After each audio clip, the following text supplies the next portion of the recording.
Students, दृश्य success academy online classes में एक बार पुनः आपका स्वागत है। मैं विशाल सर एक बार पुनः आपका स्वागत करता हूं। जैसा कि मेरे स्टूडेंट्स लगातार मुझे कह रहे थे कि sir history of English language का वीडियो देना स्टार्ट करिए, हिस्ट्री ऑफ इंग्लिश लैंग्वेज के क्वेश्चंस देना स्टार्ट करिए, तो मैं आज से आपके लिए लेकर आया हूं हिस्ट्री ऑफ इंग्लिश लैंग्वेज। मैंने लिखा भी है आपके लिए ऊपर, history of English language part 1। तो मैं डायरेक्ट क्वेश्चंस की सीरीज लेकर आया हूं और मैं क्वेश्चन भी दे रहा हूं और इसको फिर समझाऊंगा भी। कुछ थ्योरीज ऐसी हैं, जब हम हिस्ट्री ऑफ इंग्लिश लैंग्वेज पढ़ते हैं, जिन थ्योरीज से परिचय होना आपका बहुत आवश्यक है। आप क्वेश्चन अभी देखेंगे, उसमें भी कई थ्योरीज के बारे में आया है और विस्तारित तरीके से मैं सब चीज़ें आपको बताऊंगा। फिलहाल मैं आज आपके लिए इन क्वेश्चंस की सीरीज लेकर आया हूं।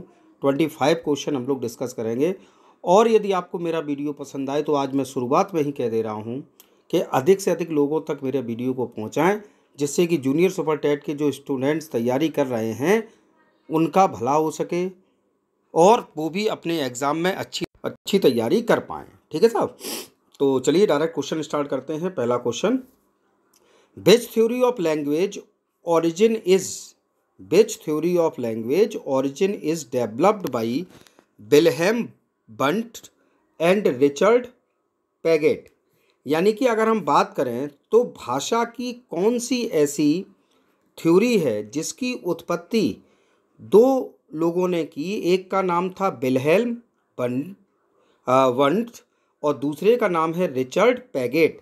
तो साहब चार ऑप्शन आपके सामने लिखे हैं, जिसमें 3 थ्योरी लिखी है, एक में नल लिखा है। ए लिखी है गैश्योर थ्योरी, बी लिखी है द डिंगडोंग थ्योरी, सी लिखी है बाओवाओ थ्योरी और डी लिखी है नन। तो साहब जिस थ्योरी ऑफ लैंग्वेज की बात हो रही है, जिसको विल्हेल्म वंट और रिचर्ड पैगेट ने लिखा है या दिया है, तो वो है आपकी गैश्योर थ्योरी। ऑप्शन ए आपका राइट आंसर है, यानी कि गैश्योर थ्योरी। ठीक, आज आप क्वेश्चन पढ़ लीजिए, क्वेश्चन लिख लीजिए और मैं आपको इन थ्योरीज जो हैं, 3-4 थ्योरी हैं, 5 थ्योरी, उन सबको मैं आपको विस्तारित तरीके से जल्दी ही वीडियो में समझा दूंगा। Now the next question is question number 2। The dash theory suggest that speech originates from men's characteristics sound of the creature object he is referring to. फिर समझिए, द थ्योरी, मैं अभी थ्योरीज बताई थी, उनमें से एक थ्योरी ऐसी है जो कि सजेस्ट करती है कि स्पीच जो है उसकी वो ऑरिजिनेट होती है मनुष्य के कैरेक्टरिस्टिक साउंड से of the creature object he is referring to, या उस ऑब्जेक्ट से जिसको कि वह रेफर करता है। तो कौन सी थ्योरी ऐसा कहती है? तो ऑप्शन आपके सामने लिखे हैं, A the gesture theory, B dingdong theory, C bowwow theory और डी पू पू थ्योरी। तो साहब इसका राइट आंसर होगा आपका सी, यानी कि बाओवाओ थ्योरी जो है वो शो करती है कि speech originates from men's characteristic sound of the creature oblique object he is referring to. तो bowwow theory. Now question number 3 is what is the other name for primitive Germanic? मैंने आपको बाकायदा हिस्ट्री ऑफ इंग्लिश लिटरेचर पढ़ाया था, तो उसमें आपको Anglo Saxon, Anglo normal और उनके संबंध में काफ़ी भी चीज़ें मैंने विस्तार से पढ़ाई थी। तो उसी से ये क्वेश्चन बनता है, what is the other name for primitive Germanic? अगर प्रिमिटिव जर्मेनिक के लिए दूसरा नाम कहा जाए तो दूसरा नाम उनका क्या है?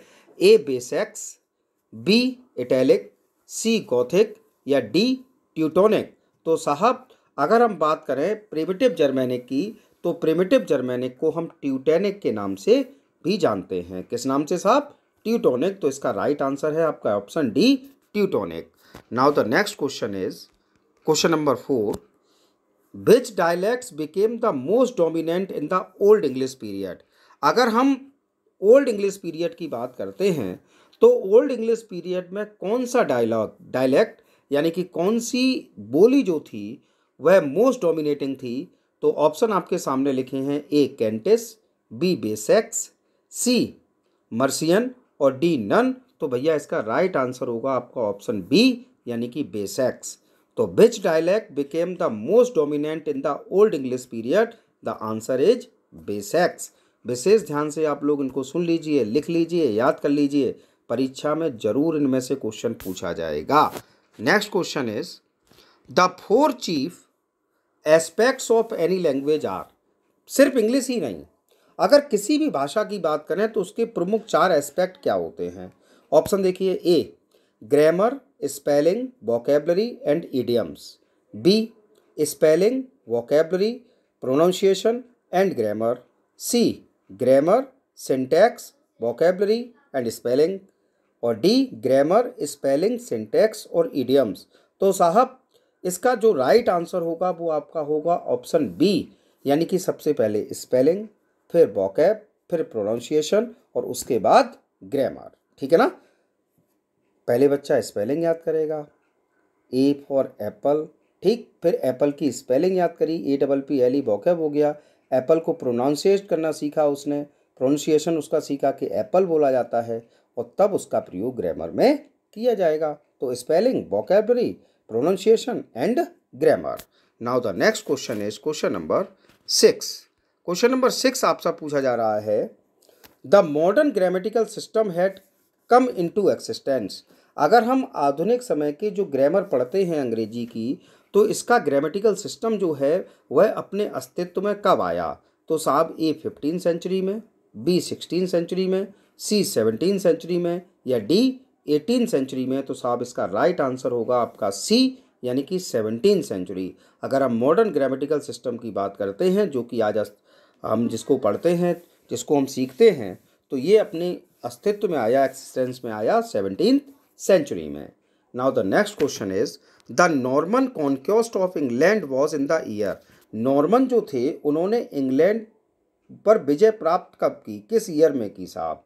तो नॉर्मन्स ने विजय प्राप्त की, तो ऑप्शन आपके सामने लिखे हैं 1006 में, 1036 में, 1056 में, या 1066 में।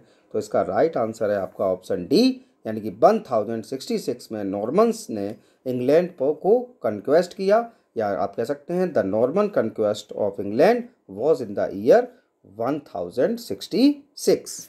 Now the next question is question number 8। Question number 8 आपसे पूछा गया which dialect became the standard of Old English. Which dialect became the standard of Old English, यानी कि कौन सी बोली जो है वह ओल्ड इंग्लिश का स्टैंडर्ड बनी। तो आपके ऑप्शन है West Saxon, B Normans, C Yorkshire, या डी जर्मन्स। तो साहब अगर हम बात करें which dialect became the standard of Old English, तो इसका राइट आंसर है आपका ऑप्शन ए, यानी कि वेस्ट सैक्सन। उसके बाद नेक्स्ट क्वेश्चन है आपका the Scandinavians and Norsemen who settled in England spoke which language. यानी कि स्कैंडिनेवियंस और जो नॉर्समैन थे जो कि इंग्लैंड में सेटल हुए, वह कौन सी भाषा बोला करते थे। ऑप्शन आपके सामने हैं ए फ्रेंच, बी स्वीडिश, सी ओल्ड नॉर्स और डी ओल्ड इंग्लिश। तो साहब अगर जो स्कैंडिनेवियंस की बात करूं मैं और नॉर्समैन की बात करूं जो कि इंग्लैंड में सेटल हुए थे, ये भाषा जो बोला करते थे वो इनकी भाषा थी ओल्ड नॉर्स। कौन सी भाषा बोला करते थे, ओल्ड नॉर्स। ठीक, तो ऑप्शन सी आपका right answer. Now the next question is question number 10। Question number 10 आपसे पूछा गया after the Norman conquest which language became the language of courts and government. जब नॉर्मन्स ने विजय प्राप्त की, कॉन्क्वेस्ट किया, अपने सत्ता पे आए, तो कौन सी भाषा कोर्ट्स और गवर्नमेंट की भाषा हुई। यानी कि आप कह सकते हैं सरकारी कामकाज की भाषा कौन सी भाषा बनी।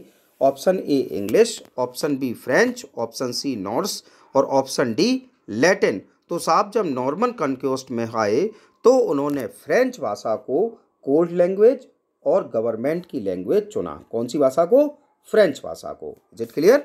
Now the next question is question number 11। Question number 11 आपसे पूछा गया who was the famous old English writer who wrote Canterbury Tales. इस प्रश्न का इकलौता आंसर ऐसा है जो कि मैं आपको इस वीडियो में नहीं बताऊंगा। इसका आंसर आपको बताना है कमेंट बॉक्स में जाकर कि who was the famous old English writer who wrote the Canterbury Tales. Option में बोल दे रहा हूँ William Langland, John Weber, C John Wycliffe और D Geoffrey Chaucer. Now the next question is question number 12. What was said to be the theory that came from automatic human responses to pain, fear, surprise, laugh, etc. यानी कि जो मैंने अभी आपको बताया था कि भाषा की कुछ थ्योरीज हैं, तो आपसे ये पूछा जा रहा है कि वह थ्योरी कौन सी है जो कि ह्यूमन रेस्पॉन्स को स्वतः ही दर्शाती है, जैसे कि ह्यूमन रेस्पॉन्स का मतलब pain, fear, surprise, laugh etcetera. तो इन सब थ्योरी ऐसी कौन सी थ्योरी है जो कि आपका ये सब चीज़ें दर्शाती है? तो देखिए ऑप्शन मैं आपके सामने रखता हूँ, ए पूहू पूहू थ्योरी, बी टाटा थ्योरी, सी बाव बाव थ्योरी और डी डिंग डोंग थ्योरी। तो साहब इसका राइट आंसर आपका क्या है? ऑप्शन ए पू पू थ्योरी। यानी कि जो अगर ऑटोमेटिक ह्यूमन रेस्पॉन्स जैसे कि पेन, फियर, सरप्राइज और लाफ की जब मैं बात करता हूँ, तो इसको लेकर जो थ्योरी दी गई है उस थ्योरी का नाम है pooh pooh theory. Now the next question is question number 13 question आपसे पूछा गया, which dialect attained prominence during the Middle English period. अगर हम बात करें मिडिल इंग्लिश पीरियड की, तो कौन सी बोली जो थी उसने वह प्रोमिनेंस में थी? तो देखिए ए ऑप्शन है ईस्ट मिडलैंड, बी ऑप्शन है आपका वेस्ट सैक्सन, सी ऑप्शन है आपका नॉर्थर्न इंग्लैंड और डी ऑप्शन है आपका ईस्ट सैक्सन। तो साहब इसका सीधा सीधा आंसर है आपका ईस्ट मिडलैंड, यानी कि ऑप्शन ए जो है। तो अगर हम कहें तो ईस्ट मिडलैंड जो वो डायलेक्ट थी जो कि प्रोमिनेंस में थी मिडिल इंग्लिश पीरियड में। Now the next question is,